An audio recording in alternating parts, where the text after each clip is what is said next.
Pois é, gente, do passado a gente viaja agora para o futuro para falar da inteligência artificial que está mudando o mundo do trabalho. Quais são as oportunidades e os desafios? É o que vamos explorar hoje no quadro IA e aí? Imagine que você precise de um atendimento médico e antes mesmo de falar com um profissional, um assistente virtual já te encaminha para o setor certo.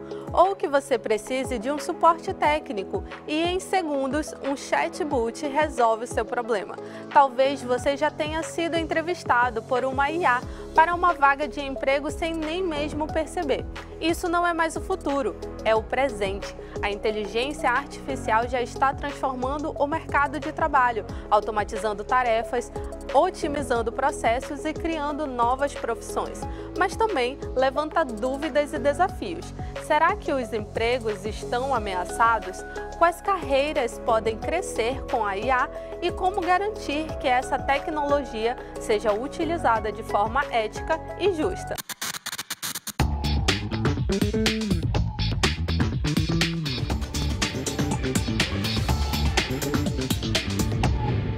E para falarmos sobre o assunto, estamos recebendo Maiane Batista. Seja bem-vinda. Muito obrigada, Paula, pelo convite. É um prazer enorme, né, falar sobre inteligência artificial aqui no Amazonas. Né?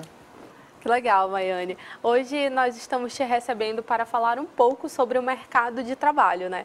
Quais oportunidades e desafios você acha que a inteligência artificial está trazendo para a gente? Bom, trazendo para o contexto, né, do Amazonas, a gente tem algumas problemáticas, né? Quando a gente pensa sobre o mercado de trabalho, né, principalmente na área de tecnologia, muito pouco a gente pensa sobre acessibilidade linguística, né, que é o caso do inglês. Então, toda a área de tecnologia, ela é voltada para o inglês. Então, desde quando a gente estuda na graduação, né, um bacharelado em ciência da computação, a ementa, né, os professores, as aulas e propriamente a linguagem de programação, seja ela qual for, Java, Python, todas elas se utilizam, né, do inglês.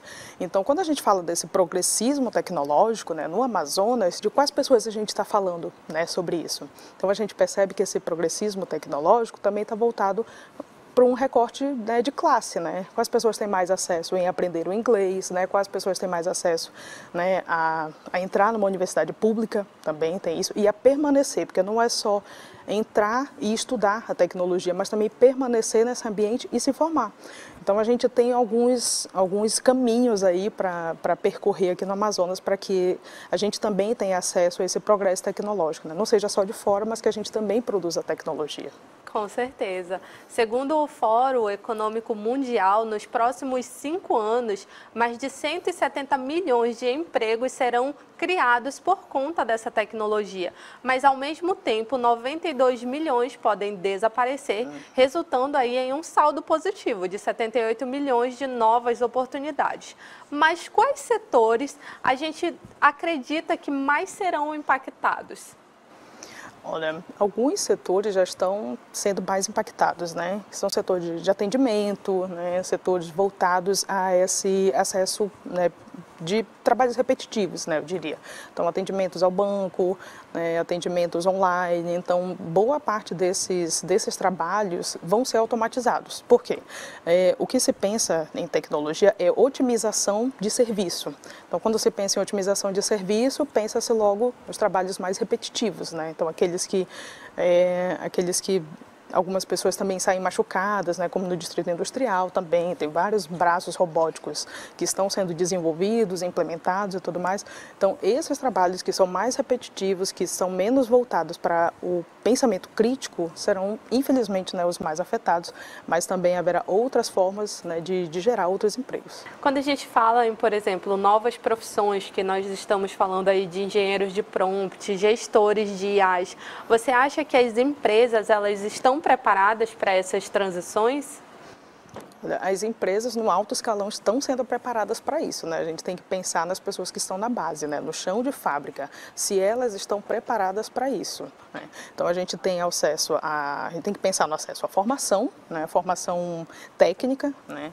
E também o acesso ao inglês e ao acesso digital também, né? A gente está falando aqui do Amazonas, né? A internet a gente sabe que é um problema em todo o estado. E quando a gente fala do papel da ética na inteligência artificial e no trabalho, né? A gente vê aí manchetes recorrentes sobre decisões éticas envolvendo a inteligência artificial no mercado.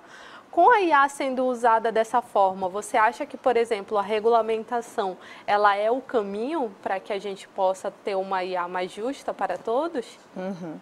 Eu penso que a regulamentação ela é um dos caminhos, né? A gente não tem um único caminho, tem vários caminhos. E um outro caminho também que pode ser colocado é a diversidade também nesse trabalho técnico, né? O acesso a mais mulheres na tecnologia, né? Pessoas diversas, né? LGBTs ou não, pessoas negras, para que quando essa tecnologia seja criada, a gente já antecipe os problemas sociais que elas vão ter, por exemplo. Além da transparência, um dos grandes desafios da IA no mercado de trabalho é o viés algoritmo. Já vimos casos que sistemas de IA favoreceram determinados perfis e criaram barreiras para minorias em processos seletivos, por exemplo. Como podemos combater esses vieses? É a inserção das pessoas cada vez mais, né, através da educação, através da acessibilidade? Também, né? A gente tem alguns problemas de banco de dados, né? Então, a análise dos dados é exatamente aquilo que eu falei anteriormente, né? Quando a gente pensa na tecnologia, quando a gente pensa antes, né, com equipes diversas que antecipem esses problemas, então a gente não vai ter um problema tão grande quando essa tecnologia estiver disposta, né, socialmente. Então, existem formas, né, da inteligência artificial selecionar alguns currículos, né? Dependendo também da forma, né? Como o currículo foi escrito, né? Como se a pessoa está correspondendo àquela vaga, né? Porque muitas vezes a empresa ela coloca, olha, nós temos esses requisitos e às vezes a pessoa não tem, mas tem um ou outro, então fica ali em 23%, 22% e não atinge os 100% para ser, né, selecionada. E infelizmente algumas vezes esses currículos são femininos, porque a base de dados desses softwares, na maioria das vezes se aprende com base de dados de currículos masculinos, infelizmente. E aí acontece esse corte, né, de currículos femininos de não serem selecionados, a não ser que esteja um humano lá verificando, analisando, e aí a gente consegue, humanamente a gente consegue analisar, não, o currículo, né, dessa profissional é bem mais capacitada do que outra, e assim sucessivamente. Maia, e quando a gente fala em preparação para o futuro, o que você acha, assim, principalmente para os jovens ou para quem está em transição de carreira, por exemplo, o que essas pessoas precisam começar a estudar e entender para que elas não fiquem de fora desse mercado da inteligência artificial? Olha, a primeira delas é ser bilíngue, né? Infelizmente é isso, tem que ter acesso ao inglês, né? As tecnologias elas são todas voltadas, né, para o inglês, e o inglês é considerado, pelo menos no norte global, considerado a língua universal.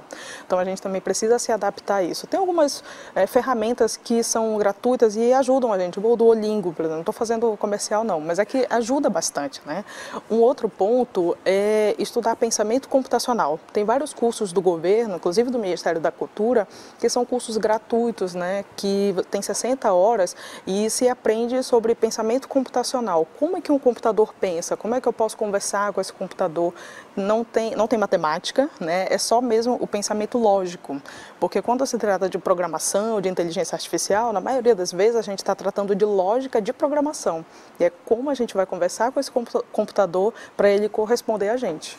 Esse bate-papo nos mostrou que a IA já está transformando o mercado de trabalho, mas que o impacto dela depende como a utilizamos. Ela pode substituir algumas funções, mas também pode potencializar carreiras e abrir novas oportunidades. Maiane, eu quero te agradecer por ter aceitado o convite e ter vindo compartilhar um pouco aqui da sua vasta experiência conosco. Que isso, Paula, eu que agradeço, muito obrigada. Muito obrigada a você pelo convite e obrigado também à produção, né, por todo o acolhimento aqui. Muito obrigada.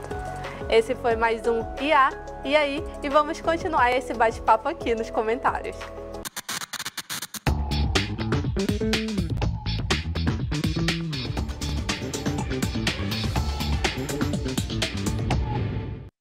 Maravilha, obrigado aí a Paula e também a nossa querida Maiane pelas informações. Isso aí.